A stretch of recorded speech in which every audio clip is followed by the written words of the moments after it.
വളരെ ശ്രദ്ധിക്കണം. ഖിയാമിന് പ്രാധാന്യമില്ലേ? ഉറപ്പാണല്ലോ. ഖതീബിന് നിൽക്കാൻ കഴിയില്ലെങ്കിൽ ശൈഖുനാന്റെ ശൈഖുനാണെങ്കിൽ മാറി കൊടുക്കണം. അതായത് ശൈഖുന ക്ഷീണിതനാണ്, അതുകൊണ്ട് ഇന്ന് ഇരുന്ന് കുത്തുബോധിക്കോട്ടെ, നടക്കൂല. അത് നടക്കൂല. അത് കയ്യ മുത്തിനോടത്ത് നടക്കോളൂ, ഇവിടെ നടക്കൂല. വളരെ നമ്മൾ ചിന്തിക്കണം. ശൈഖുന ക്ഷീണിതനാണ്, തുടരുത് മുത്തരുത് ഇങ്ങനെ പറയാം നമ്മൾക്ക്. അവിടെ അതെപ്പോൾ പറയാ? അത് വർക്കത്തെടുക്കുന്ന കാര്യത്തിൽ പറയാ. ഇബാദത്തിൽ ഖിയാമ പ്രശ്നം തന്നെയാണ്. ഇബാദത്തിൽ ഖിയാമ വലിയ വിഷയമാണ്. വഇദാ റഅൗ തിജാറതൻ ഔ ലഹുവൻ ഇൻഫളു ഇലൈഹാ വതറകൂക ഖായിമാ. എന്താ അതിന്റെ വായന? ഈ ആയത്തെപ്പോഴാണ് ഇറങ്ങിയത്? യമനികളായ ആളുകള് ചന്തക്കച്ചവടത്തിന് മദീനയിൽ ഇടക്കിടക്ക് വരും, മാസത്തിലൊരു വട്ടെങ്കിലും വരും. അവർ വന്നു കഴിഞ്ഞാൽ ചെണ്ട മുട്ടും. അപ്പൊ പള്ളിയുടെ നേരെ മദീന അങ്ങാടിയുടെ തൊട്ടടുത്താണ് പള്ളി. നിങ്ങൾക്ക് എല്ലാവർക്കും അറിയാലോ, തൊട്ടടുത്താണ് പള്ളി. അങ്ങനെ ഇവർ വന്നിട്ട് ചെണ്ട കൊട്ടും. ഒരു ദിവസം വെള്ളിയാഴ്ച ജുമായുടെ നേരത്താണ് യമനികൾ വരുന്നത്. യമനികൾ വന്നിട്ട് ചെണ്ട കൊണ്ട് കൊട്ടും. ചെണ്ട കൊട്ടിയ ഉടനെ തന്നെ ഒരുപാട് ആളുകൾ ചെണ്ട കൊട്ടിയാൽ ഉടനെ അവർ പോകും. കാരണം എന്താ? പെട്ടെന്ന് പോയിട്ടില്ലെങ്കിൽ പിന്നെ സാധനം തെരവാവും. പഴയ ഇന്നത്തെ നമ്മൾ മാർക്കറ്റ് അല്ലല്ലോ, പഴയ ചന്ത മാർക്കറ്റ് അല്ലേ, വേഗം പോയിട്ടില്ലെങ്കിൽ. അങ്ങനെ അങ്ങോട്ട് പോയി. 12 ആള് മാത്രം റസൂലുള്ളാഹിനെ അടുത്തിരുന്നു ഖുതുബയും കേട്ടിട്ട്. വഹുവ യഖ്തുബു അൻ-നബി സ്വല്ലല്ലാഹു അലൈഹി വസല്ലം കാന യഖ്തുബു. റസൂലുള്ളാഹി അപ്പോൾ ഖുതുബൂദ. റസൂലുള്ളാഹി ഖുതുബൂദ. ആ നേരത്തെ ചന്തയിലേക്ക് ഇറങ്ങി ഓടി കുറെ ആളുകൾ.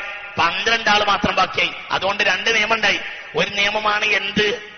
വളരെ കുടുങ്ങിയെടുത്ത് 40 ആളില്ലെങ്കിലും 12 ആളെ കൊണ്ട് ജുമാ നടത്താം എന്നതിന് അവിടെ തെളിവുണ്ടായി. 1. 2 വതറകൂക ഖായിമാനാർ. ഈ ആയത്തിൽ നിന്ന് ലക്ഷ്യം പിടിച്ചാൽ ഖിയാമു വാജിബുൻ അലൽ ഖതീബീന. ഖതീബിന് ഖിയാമു വാജിബ. ഇരുന്ന് കുത്തുപോകുന്ന പരിപാടി വെള്ളിയാഴ്ച നടക്കാനല്ല. അപ്പോൾ ഇവിടെ ഖിയാമിന് കഴിയണം. അപ്പൊ ആരാധയുടെ മർമ്മാണ് ഖിയാമ്. മൻ ഖാമ റമളാൻ എന്ന് പറഞ്ഞിടത്ത് കാണാം. ഇവിടെ തിരക്കൊക്കെ ഖായിമ എന്ന് പറഞ്ഞിടത്ത് കാണാം. ഖിയാമിന് കഴിയണം. ആരോഗ്യം മർമ്മാണ്. നമ്മൾ മനസ്സിലാക്കണം. അത് എന്താ വേണ്ട? അതൊന്നിപ്പോ ദീനാണോ എന്ന് വിചാരിക്കുന്നത്. തന്നെയാണ് ദീൻ. അള്ളാഹു നമുക്ക് തൗഫീഖ് ചെയ്യട്ടെ. മരിക്കാൻ പാടില്ല പെട്ടെന്നൊന്നും. അള്ളാഹു നമുക്ക് ദീർഘായുസ് തരട്ടെ. അള്ളാഹു അള്ളാഹിന്റെ പൊരുത്തത്തിലായ ആഫിയത്തിലെ ദീർഘായുസ് തരാം. ആഫിയത്തിലെ ദീർഘായുസ് അള്ളാഹു നമുക്ക് തരട്ടെ. അതിന് ഭക്ഷണം കുറക്കണം. റെഡ് മീറ്റ് കുറക്കണം എന്ന് ഈ ഡോക്ടർ കൊടുവള്ളിക്കടുത്ത് വെച്ച് പ്രസംഗിച്ചത് കൊണ്ടാണ് ഞാൻ ഇയാളത്തെ വിളിക്കാൻ കാരണം. റെഡ് മീറ്റ് കുറക്കണം എന്നാണ്. കുറക്കന്നെ വേണം. കുറക്കുന്നോണ്ട് ഒരുപാട് ഗുണങ്ങളുണ്ട്. അതായത് മൂരി, പോത്ത്, ആട് ഇതൊക്കെ കുറക്കണം എന്ന് പറഞ്ഞാൽ കുറക്ക തന്നെ വേണം. അതിൽ വലിയ ഗുണമുണ്ട്. ഒന്നെന്താണ്? ഒരുപാട് നേരം ബാക്കി കിട്ടും. കക്കൂസ് പോയി അങ്ങനെ ഇരിക്കണം. പോത്തിറച്ചി തിന്നാൽ പോത്ത് മൂരി പോലത്തെ അത് കക്കൂസിൽ നേരം വൈകും. അത് വലിയ വിഷയമാണ്. കക്കൂസ് എന്ന ഇബിലീസിന്റെ കൊട്ടാരാണ്. അവിടെ പോയി ഇങ്ങനെ ഇരിക്കേണ്ട ആവശ്യം. നോമ്പുകാലത്ത് ഇറച്ചി എത്ര ഒഴിവാക്കിയോ അത്രയും ഖൈറുണ്ടാവും. ഇറച്ചിയിൽ ചെറിയ മനാഫിയൊക്കെ ഉണ്ട് തന്നെ. പക്ഷെ അതിന്റെ അളവിലാവണല്ലോ. ആ അളവ് തെറ്റിപ്പോയ പ്രശ്നം തന്നെയല്ലേ. അപ്പൊ ഇത് വളരെ നമ്മൾ ശ്രദ്ധിക്കണം. ഇയാൾ പ്രസംഗിക്കുന്നത് കേട്ടിട്ടാണ് ഇത് പറയാൻ വേണ്ടിയ സത്യത്തിൽ ഈ മനുഷ്യനെ ഞാൻ വിളിച്ചത്. റെഡ് മീറ്റ് കുറക്കണം. കുറച്ചുകൊണ്ട് ഒരുപാട് ഉപകാരങ്ങൾ ഉണ്ടായിട്ടുണ്ട്. ഉണ്ട്, തീർച്ചയായും ഉണ്ട്. എപ്പോഴെങ്കിലും കഴിച്ചോടാ കഴിക്കാം. പക്ഷെ ഇന്ന് നമ്മൾ അനിയന്ത്രിതമായി പോത്തിറച്ചി തിന്നാനും മൂരിറച്ചി തിന്നാനും ആട്ടിറച്ചി തിന്നാനും കാണിക്കുന്ന ഈ മത്സരം നമ്മൾ അവസാനിപ്പിക്കണം. ഇതിനെ നമ്മൾ ഇതൊരു ഉപാസനയായി, ഇതൊരു ആരാധനയായി, ഇതൊരു ഏർപ്പാടായി നമ്മൾ മാറ്റുന്ന പരിപാടി നമ്മൾ അവസാനിപ്പിക്കണം. അത് ഡോക്ടർ വായോണ്ട് തന്നെ കേട്ടല്ലോ, റെഡ് മീറ്റ് നിന്നവർക്ക് പെട്ടെന്ന് ക്യാൻസർ ഉണ്ടാവും. അള്ളാഹു കാത്ത് രക്ഷിക്കട്ടെ. അപ്പൊ അതന്നെ വലാത്തുൽഖു ബിയദിക്കും ഇല തഹ്ലുക, നിങ്ങൾ നാശത്തിലേക്ക് കൈയിടരുതെന്ന് പറഞ്ഞില്ലേ. അപ്പൊ നമ്മൾ നിയന്ത്രിക്കണ്ടേ? നമ്മൾ ശ്രദ്ധിക്കണമല്ലോ, നമ്മൾ നിയന്ത്രിക്കണമല്ലോ. അപ്പൊ ഇത് വളരെ പ്രധാനപ്പെട്ട മരണത്തിന് ആഗ്രഹിക്കില്ല.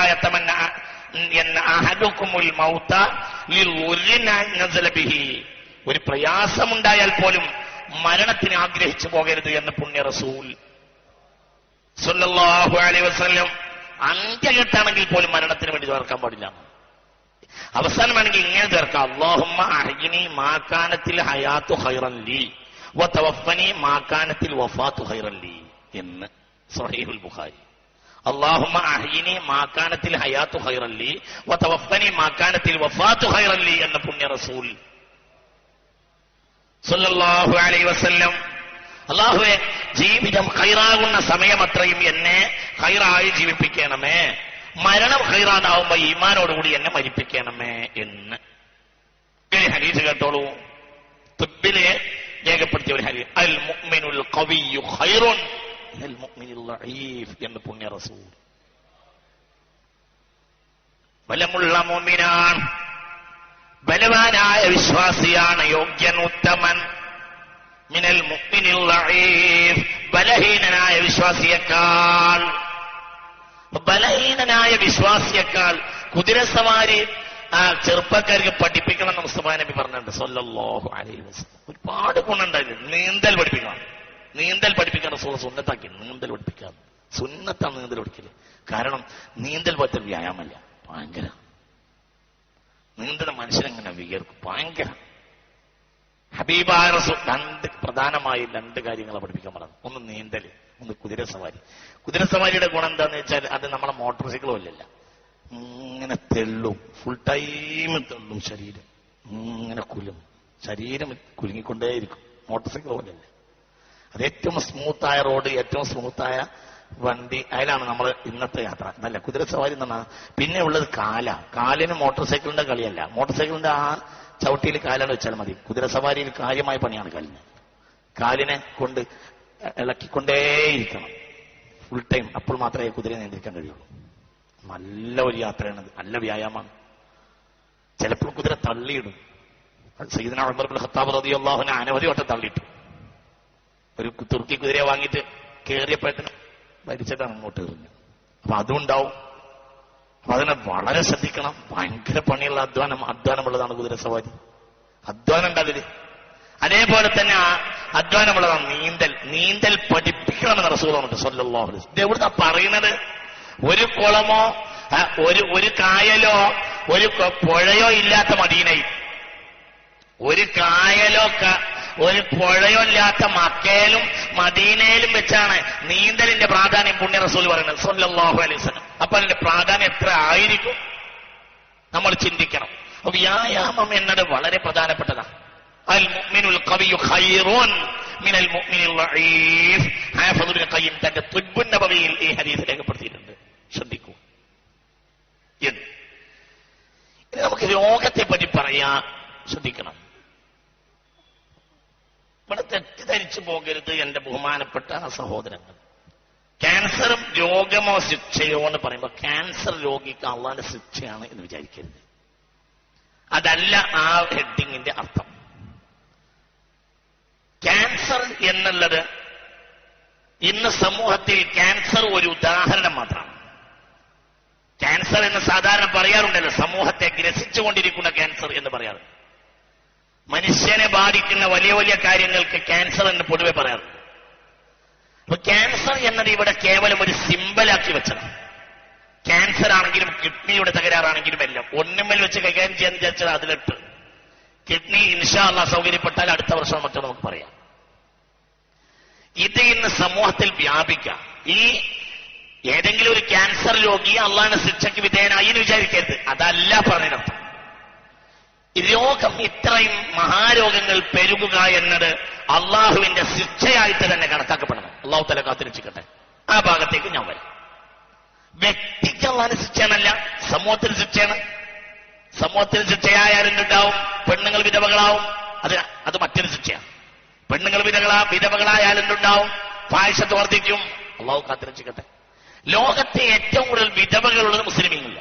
ലോകത്ത് വൈധവ്യം എന്നത് അള്ളാഹുവിന്റെ ഉഖൂബത്ത് ദുനിയ, ഈ ദുനിയാവിലെ ഏറ്റവും വലിയ ശിക്ഷ എന്താണ് എന്ന് ബഹുമാനപ്പെട്ട സുഫിയാൻ സൗരി റളിയല്ലാഹു അൻഹുവിനോട് ചോദിക്കപ്പെട്ടപ്പോൾ പറഞ്ഞത് യൗവനത്തിൽ ഒരു പെണ്ണിന്റെ ഭർത്താവ് മരിച്ചവരാണ്. അള്ളാഹു നമ്മളെ കാക്കട്ടെ. അത് ശിക്ഷനെ, അതൊരു ശിക്ഷയാണ്. അള്ളാഹു കാത്തിരക്ഷിച്ചു. അവളെ കുറ്റല്ല, സമൂഹത്തിനുള്ള ശിക്ഷ. പലർക്കും അങ്ങനെ മരിച്ചു. അതുകൊണ്ട് വിധവകൾ വർദ്ധിക്കും. വിധവകൾ വർദ്ധിച്ചാൽ ഫാഹിഷത്ത് വർദ്ധിക്കും, വൃത്തികേട് വർദ്ധിക്കും. അള്ളാഹു കാത്തിരക്ഷിക്കട്ടെ. ഉറപ്പാണല്ലോ കാര്യം. വിധവകൾ അതുകൊണ്ടല്ലേ സത്യത്തിലെ ആധുനിക ഇറാഖിന്റെയും മറ്റും ചിത്രം പറയാൻ കഴിയില്ല. ആണുങ്ങൾക്ക് പണം കൊടുത്ത് വാടക കൊടുത്തു. എവിടെ? ജർമ്മനിയിൽ, നാസിക് ജർമ്മനിയിൽ. ആർക്ക് ശേഷം?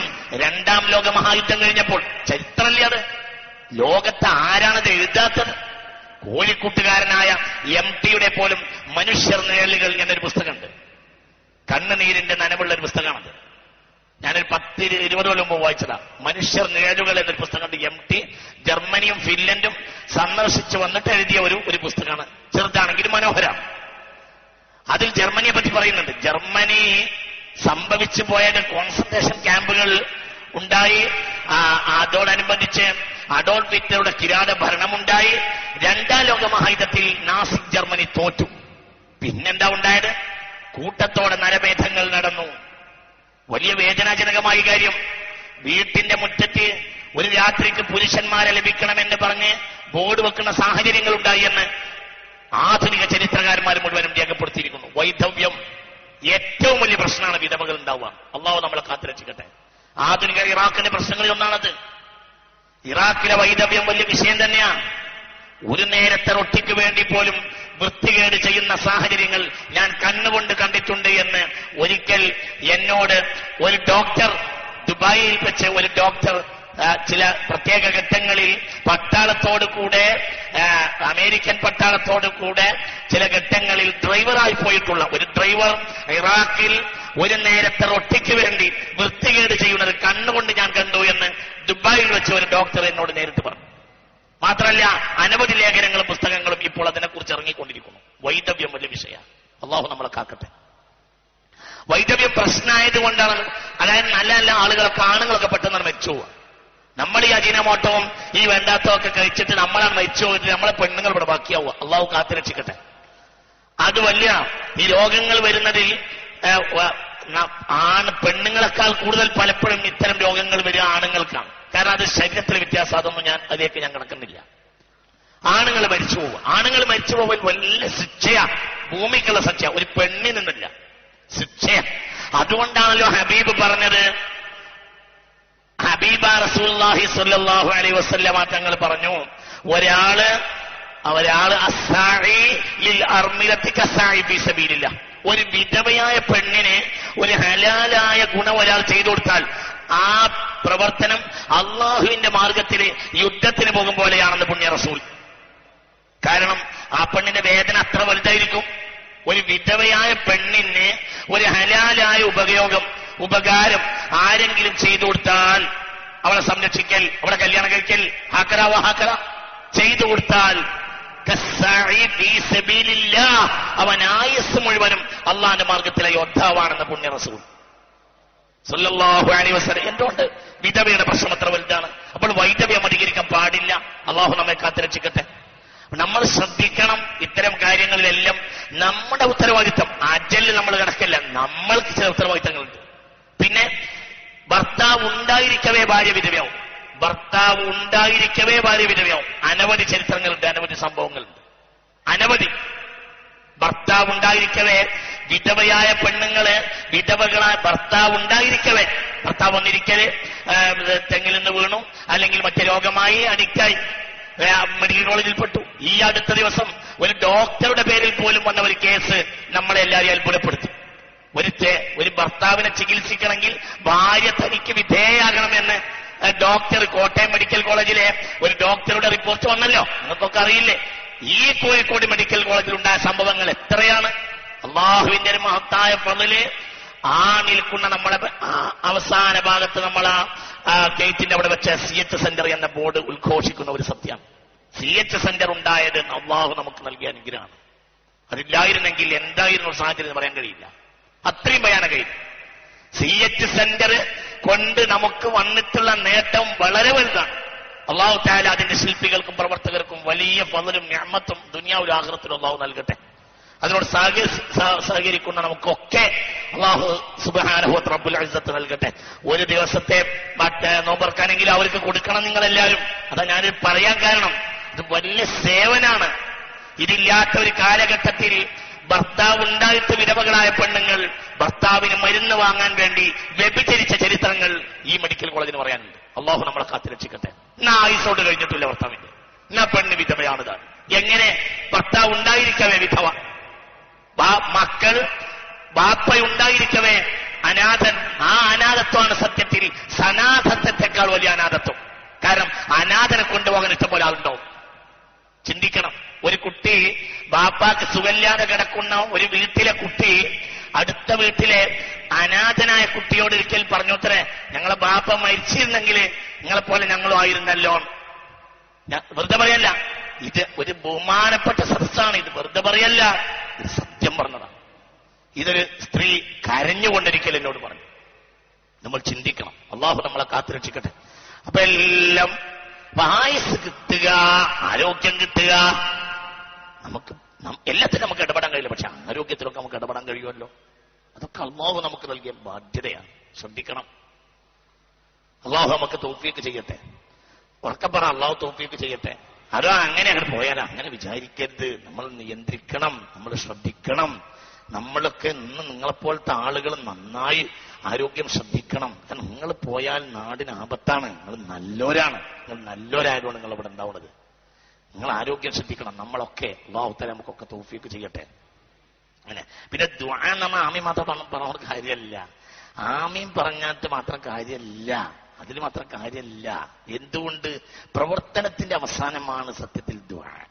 പ്രവർത്തനത്തെ ഫലപ്പെടുത്താൻ വേണ്ടിയാണ് ദുആ. അല്ലാതെ വെറും ദുആ കൊണ്ട് കാര്യമില്ല. പണിയെടുക്കണം. അതനുസരിച്ചുള്ള എല്ലാവിധ നിയന്ത്രണങ്ങളും നമ്മുടെ ജീവിതത്തിൽ നമ്മൾ കൊണ്ടുവരികയും വേണം. ഇനി ഞാൻ രോഗത്തെ പറ്റി പറയാം. രോഗം അതിന് വ്യക്തിപരമായി ഞാൻ അതിനെ സമീപിക്കുകയാണ്. ഒരു വ്യക്തി, സമൂഹത്തിന് അത് വരാനുള്ള കാരണം എന്തെന്ന് ഞാൻ പിന്നെ പറയാം.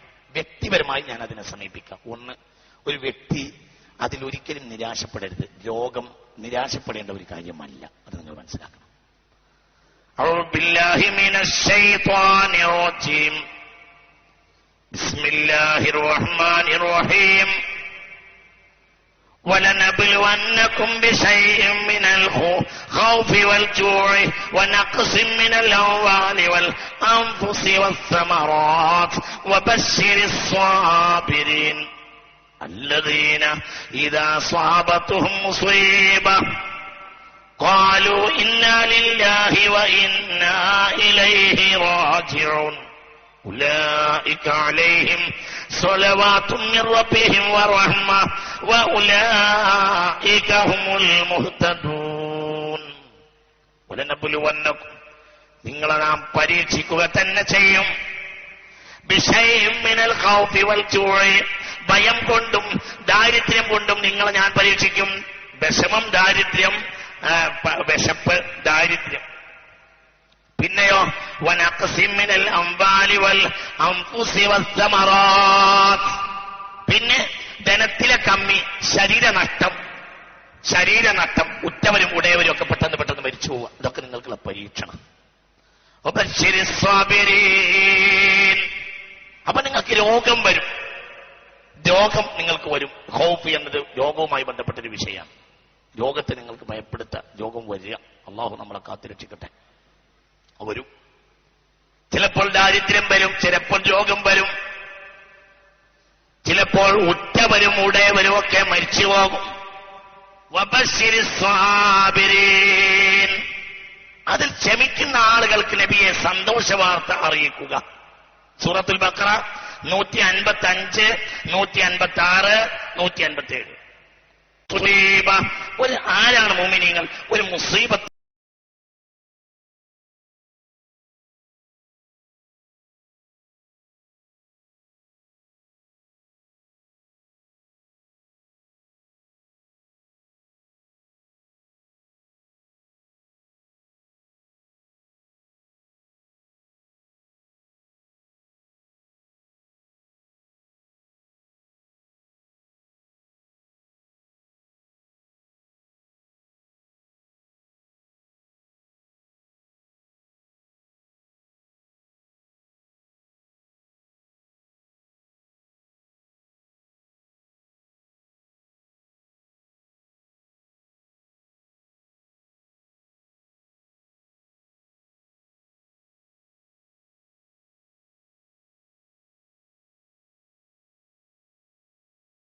ولو شاء الله لجعلهم أمة واحدة ولكن وبركاته. الحمد لله رب العالمين والصلاة والسلام على سيدنا ونبينا وحبيبنا محمد صلى الله عليه وآله وأصحابه وسلم رحمة للعالمين وعلى آله وصحبه أجمعين. اللهم صل على محمد وعلى آل محمد كما صليت على إبراهيم وعلى آل إبراهيم إنك حميد مجيد. ബഹുമാന്യരായ പണ്ഡിതരെ, സഹപ്രവർത്തകരെ, സുഹൃത്തുക്കളെ, സഹോദരന്മാരെ, വിശുദ്ധ റമളാനിന്റെ പുണ്യത്തോടൊപ്പം ഓർക്കപ്പെടാവുന്ന ഒന്നായി മാറിയിരിക്കുന്നു വർഷം തോറും നമ്മുടെ പ്രിയപ്പെട്ട റഹ്മത്തുള്ള കാസിമി സാഹിബിന്റെ ഈ പ്രഭാഷണങ്ങൾ. സമുദായത്തിനും സമൂഹത്തിനും വലിയ അപച്യുതി, ധാർമ്മികമായ അപജയം നേരിട്ടുകൊണ്ടിരിക്കുന്ന ഇന്നത്തെ സവിശേഷമായ സാഹചര്യത്തിൽ ഇതുപോലുള്ള കൈത്തിരികളുടെ പ്രാധാന്യവും അതിന്റെ പ്രസക്തിയും വളരെ വളരെ വലുതാണ്. ലൻ യശ്ബഅ മുഅ്മിനുൻ യസ്മഅ മിനൽ ഖൈരി ഹത്താ യകൂന മുൻതഹാഹുൽ ജന്ന. ഖൈർ കേട്ട് കേട്ട് കേട്ട് സ്വർഗത്തിലെത്തുന്നവരെ മുഅ്മിനിന് ദാഹശമനം വരികയില്ല. അങ്ങനെ കേൾക്കുക, ഖൈർ കേൾക്കുക, ഖൈറിന്റെ സദസ്സിൽ പോയി ഇരിക്കുക. ഇൽമിനെ മിമ്മൻ യസ്മഊനൽ ഖൗല വയത്തബിഊന മാ അഹ്സന മിൻ. ഖൗല്, നല്ല വാക്കുകൾ കേൾക്കുകയും അതിൽ നിന്ന് ഉത്തമമായതിനെ പിൻപറ്റുകയും ചെയ്യുന്നവർ. കേട്ട് കേട്ട് ഉത്തമമായതിനെ പിൻപറ്റുക, ഉത്തമമായതിനെ, നമ്മുടെ ശരീരത്തിനും നമ്മുടെ ആത്മാവിനും ഉത്തമമായതിനെ പിൻപറ്റുക. ഈ അറിവിന്റെ സംസ്കാരം ഇന്ന് ഭൗതിക സംസ്കാരത്തിന് വഴിമാറിക്കൊടുക്കുന്ന ഒരു വല്ലാത്ത സന്ധിയിലാണ് നമ്മളൊക്കെ ജീവിക്കുന്നത് എന്ന് തിരിച്ചറിവ് നമുക്കുണ്ടാവണം. അവിടെയാണ് റഹ്മത്തുള്ള കാസിമി സാഹിബിനെ പോലുള്ള പണ്ഡിതന്മാരുടെ വലിയ വലിയ വാക്കുകൾക്കുള്ള പ്രസക്തിയുള്ളത്. അദ്ദേഹം പറയുന്ന ഓരോ വാക്കും, ഇതൊക്കെ ചില ആളുകൾ പറയാറുണ്ട്, ലോകത്തിങ്ങനെ അനാവശ്യങ്ങളും അരാജകത്വങ്ങളും വർദ്ധിക്കുന്നു, പിന്നെ ഇത്തരം പരിപാടികൾ, ഈ പരിപാടിയാകട്ടെ ഏത് പരിപാടിയാകട്ടെ, എന്നെ പോലുള്ളവരാകട്ടെ കാസിമി സാഹിബിനെ പോലുള്ളവരാകട്ടെ പറയുന്നു, എന്നിട്ടെന്ത് എന്ന്. അത് കാര്യം മനസ്സിലാക്കാത്ത വിശകലനമാണ്. സംഗതിയെ നേരാംവണ്ണം മനസ്സിലാക്കാത്തവരുടെ അഭിപ്രായ പ്രകടനമാണ്. ഇത്തരം സദസ്സുകളും ഇത്തരം സംഭാഷണങ്ങളുമെല്ലാം വലിയ ഫലം ചെയ്യുന്നുണ്ട്. ഒരുപക്ഷെ ഇന്നത്തെ അവസ്ഥയിൽ വെളിച്ചം നിലനിൽക്കുന്നുവെങ്കിൽ അത് ഈ സദസ്സുകൾ കൊണ്ടും ഇൽമിനു വേണ്ടിയുള്ള, ഇൽമിനെ പരിപോഷിപ്പിച്ചുകൊണ്ടുള്ള മറ്റ് പ്രവർത്തനങ്ങളും വഴി മാത്രമാണ്. അതും കൂടി ഇല്ലായിരുന്നുവെങ്കിലുള്ള സ്ഥിതി എന്താണ് എന്നാണ് ആലോചിച്ച് നോക്കേണ്ടത്. കട്ട പിടിച്ച കൂരിരുട്ടിലേക്ക് അടിച്ചു വീശുന്ന ടോർച്ചുകളാണ്, അടിച്ചു വീശുന്ന അല്ലെങ്കിൽ കത്തിച്ചു വെക്കുന്ന ദീപനാളങ്ങളാണ് ഇതുപോലുള്ള പരിപാടികൾ. അത് പറഞ്ഞുകൊണ്ടേയിരിക്കണം, ശക്തമായിട്ട് പറയണം. ലോകത്തെ നിലനിർത്തുന്നത് ഇത്തരം സംഗതികളാണ്. ചുറ്റുവട്ടത്തേക്ക് നോക്കിയാൽ മുഴുവൻ പരിശുദ്ധ റമളാനിനെ പോലും കച്ചവടവൽക്കരിക്കാൻ ശ്രമിക്കുന്ന ഒരു സമൂഹമാണ്, ഒരു കാലഘട്ടമാണ്. എല്ലാറ്റിനെയും കച്ചവടവൽക്കരിക്കുക എന്നതാണ് ഏറ്റവും പുതിയ തന്ത്രം. അതിന്റെ ഓമന പേരാണ് ആഗോളവൽക്കരണം, ഉദാരവൽക്കരണം എന്നൊക്കെ പറയുന്നത്. കച്ചവടമാണ്, വെറും കച്ചവടം, കാശും പണവും മാത്രം. ആ ഏർപ്പാട് മാത്രമാണ്. അതിനുവേണ്ടി എല്ലാം മാതാപിതാക്കൾ വീട്ടിലേക്ക് പണം കൊണ്ടുവരുന്നില്ലെങ്കിൽ ആ മരം, പണം കായ്ക്കാത്ത മരം വെട്ടിക്കളഞ്ഞേക്കണം എന്നാണ് ഈ പുതിയ സംസ്കാരം പഠിപ്പിക്കുന്നത്. അവരെ വീട്ടിൽ പാർപ്പിക്കരുത്. മുടക്കാച്ചരക്കായിട്ട് സമ്പാദ്യം കൊണ്ടുവരാൻ കഴിയാത്ത അവശനായ നിന്റെ പിതാവിനെ വല്ല വൃദ്ധസദനത്തിൽ കൊണ്ടുപോയി തള്ളു എന്നാണ് ഈ സംസ്കാരം പഠിപ്പിക്കുന്നത്. ഏറിയാൽ അയാൾക്ക് മണി ഓർഡർ അയച്ചു കൊടുത്തോ, ഡ്രാഫ്റ്റ് അയച്ചു കൊടുത്തോ, എന്നാലും അയാളെ വീട്ടിലെന്തിന് പാർപ്പിക്കണം? ഈ അവശൻ ഞരങ്ങുകയും മൂളുകയും ചെയ്യുന്ന ഈ വൃദ്ധനെ കൊണ്ട് വീട്ടിലെന്ത് പ്രയോജനം? വീട്ടിലെല്ലാവരും സമ്പാദിക്കണം. ഭാര്യയ്ക്ക് ജോലിയുണ്ട്, ഭർത്താവിന് ജോലിയുണ്ട്, മകൻ കമ്പ്യൂട്ടർ പഠിച്ചു, മകള് പഠിച്ചുകൊണ്ടിരിക്കുന്നു, ഒരാൾ ഡോക്ടറായി, മറ്റാൾ ഡോക്ടറായിക്കൊണ്ടിരിക്കുന്നു. എല്ലാവരും സമ്പാദ്യമാണ്, പണം കൊണ്ടുവരുന്നു. പണം കായ്ക്കാത്ത ഒരു മരവും ഭൂമിയിൽ വെച്ചേക്കരുത്, അതിനെ വെട്ടിക്കളയണം. അങ്ങനെയാണ് ഇന്ന് വൃദ്ധസദനങ്ങൾ ഉയർന്നു വന്നിട്ടുള്ളത്. ഒന്നാലോചിച്ചു നോക്കൂ, ലോകത്തിലെ ഏത് ഗ്രന്ഥത്തിലാണുള്ളത്? ലോകത്തിലെ ഏത് ഗ്രന്ഥത്തിലാണുള്ളത് നിന്റെ മാതാപിതാക്കളോട് നീ ഉഫ് എന്ന് പോലും പറഞ്ഞു പോകരുത് എന്ന്? സ്കൂളിലുണ്ടോ? കോളേജിലുണ്ടോ? അതുകൊണ്ട് ഈ വിജ്ഞാനം മാനവരാശിയെ നിലനിർത്താനുള്ള വിജ്ഞാനമാണ്. പരിശുദ്ധ ഖുർആൻ ഉയർത്തിക്കാണിക്കുന്ന പ്രകാശം മനുഷ്യവംശത്തിന്റെ നിലനിൽപ്പിനു വേണ്ടിയും അതിന്റെ നന്മക്കും അതിന്റെ ക്ഷേമത്തിനും വേണ്ടിയുള്ള വിജ്ഞാനമാണ്. ഞാൻ ഓർക്കുകയാണ്, ഒരു അറബ് സാഹിത്യ സെമിനാറിൽ എനിക്ക് പങ്കെടുക്കാൻ അവസരമുണ്ടായി ഏതാനും വർഷങ്ങൾക്ക് മുമ്പ്. അതിൽ പ്രസംഗിച്ച ജോർദാനിൽ നിന്ന് വന്ന ഒരു പണ്ഡിതൻ ഉഫ് എന്ന വാക്കിനെ കുറിച്ചാണ് അരമണിക്കൂർ സംസാരിച്ചത്. ഞാൻ അത്ഭുതപ്പെട്ടു പോയി. ലാ തഖുൽ ലഹുമാ ഉഫിൻ, നീ നിന്റെ മാതാപിതാക്കളോട് ഉഫ് എന്ന് പോലും പറഞ്ഞു പോകരുത്. നമ്മളതിനെ മലയാളത്തിൽ ഛേ എന്ന് പരിഭാഷപ്പെടുത്താറുണ്ട്. അതുകൊണ്ട് ഈ ലോകം നിലനിൽക്കണമെങ്കിൽ മാതാവിന്റെ മാതൃത്വം, പിതാവിന്റെ പിതൃത്വം, കുട്ടിയുടെ പുത്രത്വം ഒക്കെ നിലനിർത്തണമെങ്കിൽ ഒരേ ഒരു പോംവഴി പരിശുദ്ധ ഖുർആൻ ഉയർത്തിപ്പിടിക്കുന്ന വാനലോക വിജ്ഞാനങ്ങളെ മുറുകെ പിടിക്കുക എന്നുള്ളത് മാത്രമാണ്. യഥാർത്ഥ വിജ്ഞാനം ആകാശത്തിൽ നിന്നിറങ്ങേണ്ടതാണ്. ആ ആകാശത്തിൽ നിന്നിറങ്ങിയ വിജ്ഞാനം അടിക്കടി ആളുകൾക്ക് എത്തിച്ചു കൊടുക്കാനുള്ള പ്രവർത്തനമാണ് ദഅവത്തിലൂടെ, പ്രബോധനത്തിലൂടെ നടത്തുന്നത്. നീ നിന്റെ മാതാപിതാക്കളോട് ഉഫ് എന്ന് പോലും പറഞ്ഞു പോകരുത്. കാരണം അത് മതി വൃദ്ധനായ പിതാവിന്റെ കരൾ അലിയിപ്പിക്കാൻ, അത് മതി പ്രയാസപ്പെടാൻ, അത് മതി ഓഹ് എന്റെ മോൻ, ഞാൻ ചുമലിലിട്ടുകൊണ്ട് നടന്നവൻ, ഞാൻ താരാട്ടുപാട്ടി ഉറക്കിയവൻ, മാതാവാണെങ്കിൽ ഞാൻ മാറോട് ചേർത്തവൻ, എന്റെ പ്രിയപ്പെട്ട മകൻ അവൻ അങ്ങനെ പറഞ്ഞല്ലോ, അവന്റെ കാലെടുത്ത് ഞാൻ ഉമ്മ വെച്ചിരുന്നുവല്ലോ, ഞാൻ ഉമ്മ വെക്കുമ്പോ അവന്റെ കുഞ്ഞു കാലുകൾ ഞാൻ എന്റെ മൂക്കിനോട് ചേർത്ത് പിടിച്ചിരുന്നു, ഇന്ന് അവൻ എന്നോട് അങ്ങനെ പറഞ്ഞല്ലോ എന്ന് നിന്റെ മാതാപിതാക്കൾക്ക് തോന്നുമെന്ന് പറയാൻ സൃഷ്ടി നടത്തിയ സൃഷ്ടാവായ റബ്ബുൽ ഇസ്സത്തിന് മാത്രമേ കഴിയൂ. ആ വിജ്ഞാനങ്ങൾ മാത്രമാണ് രക്ഷ. ഞാൻ പണ്ടുകാലം മുതലേ ഒരു ഹദീസ് എന്റെ സദസ്സുകളിൽ ഉദ്ധരിക്കാറുണ്ടായിരുന്നു. അഫ്ളലുൽ ഉലൂമി ഇൽമുൽ ഹാൽ, അറിവുകളിൽ വെച്ച് ഏറ്റവും ശ്രേഷ്ഠമായ അറിവ് അവസ്ഥയെക്കുറിച്ചുള്ള അറിവാണ് എന്ന് പരിശുദ്ധ റസൂൽ മുസ്തഫ സല്ലല്ലാഹു അലൈഹി വആലിഹി വഅസ്ഹാബിഹി വസല്ലം പ്രസ്താവിക്കുകയുണ്ടായി. ഒരുപാട് കാര്യങ്ങൾ അറിഞ്ഞിട്ടുണ്ട്, അവസ്ഥ അറിയുന്നില്ലെങ്കിൽ അതൊരു അറിവേ അല്ല. ഒരുപാട് കാര്യങ്ങൾ പഠിച്ചിട്ടുണ്ട്, സാഹചര്യം മനസ്സിലാക്കാൻ കഴിയുന്നില്ലെങ്കിൽ അതൊരു പഠിപ്പല്ല. നമ്മൾ ജീവിക്കുന്ന കാലഘട്ടം, നമ്മുടെ സമൂഹം, നമ്മുടെ മക്കൾ, നമ്മുടെ പരിസരം, നമ്മുടെ ചുറ്റുപാടുകൾ, അതറിയാനുള്ള കടമ നമുക്കുണ്ട്. അറിയുക മാത്രമല്ല, അവിടെ തിരുത്തേണ്ടത് തിരുത്താനുള്ള കടമയും നമുക്കുണ്ട്. മൻ റഅ അഹദും മിൻകും മുൻകറൻ ഫൽയുഗയ്യിർഹു ബിയദിഹി വഇല്ലം യസ്തതി' ഫബിലിസാനിഹി വഇല്ലം യസ്തതി' ഫബിഖൽബിഹി വദാലിക അദ്അഫുൽ ഈമാൻ. നിങ്ങൾ തെറ്റായ കാര്യം കണ്ടാൽ അതിനെ തടുക്കണം, ചെറുക്കണം കൈക്കരുത്തുകൊണ്ട്. പുണ്യനബിയുടെ വാക്കാണ് സല്ലല്ലാഹു അലാ മുഹമ്മദ് സല്ലല്ലാഹു അലൈഹി വസല്ലം. ചില ആളുകൾ പറയാറുണ്ട് ഹൃദയം കൊണ്ട് വെറുത്താ പോരെ എന്ന്. പക്ഷേ പുണ്യനബി സല്ലല്ലാഹു അലൈഹി വസല്ലം പിന്നെ പറയുന്ന വാക്ക് ഹൃദയം കൊണ്ട് വെറുക്കുന്നതിനെ പ്രോത്സാഹിപ്പിക്കുന്ന വാക്കല്ല, അതിനെ നിരുത്സാഹപ്പെടുത്തുന്ന വാക്കാണ്. വദാലിക അദ്അഫുൽ ഈമാൻ, അത് ഏറ്റവും ബലം കുറഞ്ഞ ഈമാനാണ്. ഞാൻ എന്റെ കൽബ് കൊണ്ട് വെറുത്തു എന്ന് അഭിമാനത്തോടെ പറയുന്നവർ മനസ്സിലാക്കണം. ഞാൻ അതിനെതിരാണ്, ഞാൻ എന്ത് ചെയ്യാൻ കഴിയും, ഞാൻ എന്റെ ഹൃദയം കൊണ്ട് വെറുത്തിട്ടുണ്ടല്ലോ, അതിന് റസൂലുള്ള അനുവാദം നൽകിയിട്ടുണ്ടല്ലോ സല്ലല്ലാഹു അലൈഹി വസല്ലം. അദ്അഫുൽ ഈമാൻ, ദഈഫ് പോലും അല്ല.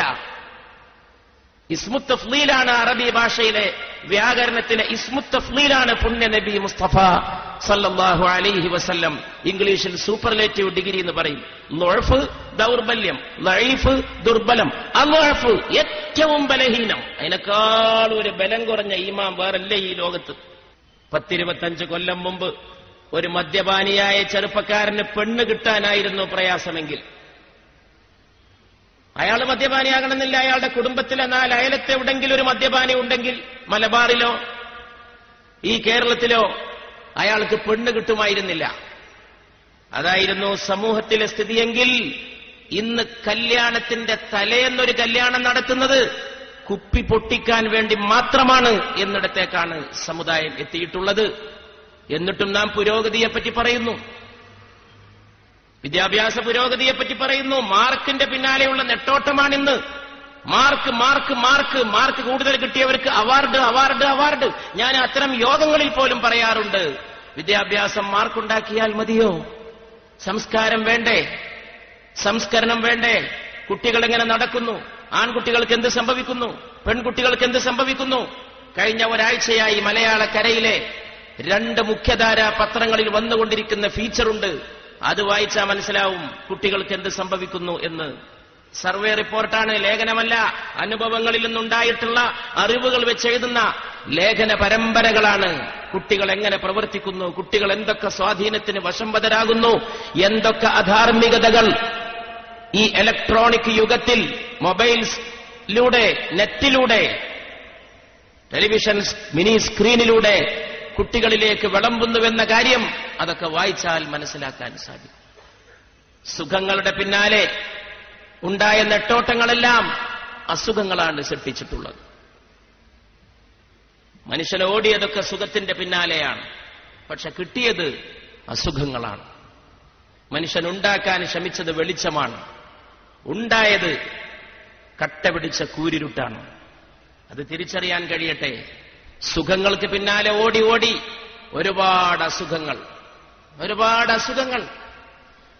വായ തൃപ്തിപ്പെടുത്തണം, സുഖമുണ്ടാകണം, അത് മാത്രമേ ഇന്നത്തെ മനുഷ്യൻ ചിന്തിക്കുന്നുള്ളൂ. അതിനോട് ബന്ധപ്പെട്ട വിഷയമാണ് ഇന്ന് അഭിവന്ദനായ റഹ്മത്തുള്ള കാസിമി സാഹിബ് ചർച്ചക്കെടുത്തിട്ടുള്ളത്.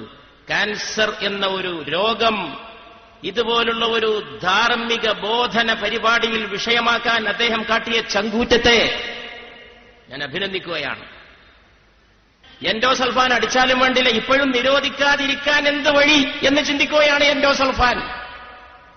ലോകം മുഴുവൻ പറഞ്ഞു അത് അപകടമാണ്, മാരകമാണ്, വിഷമാണ്.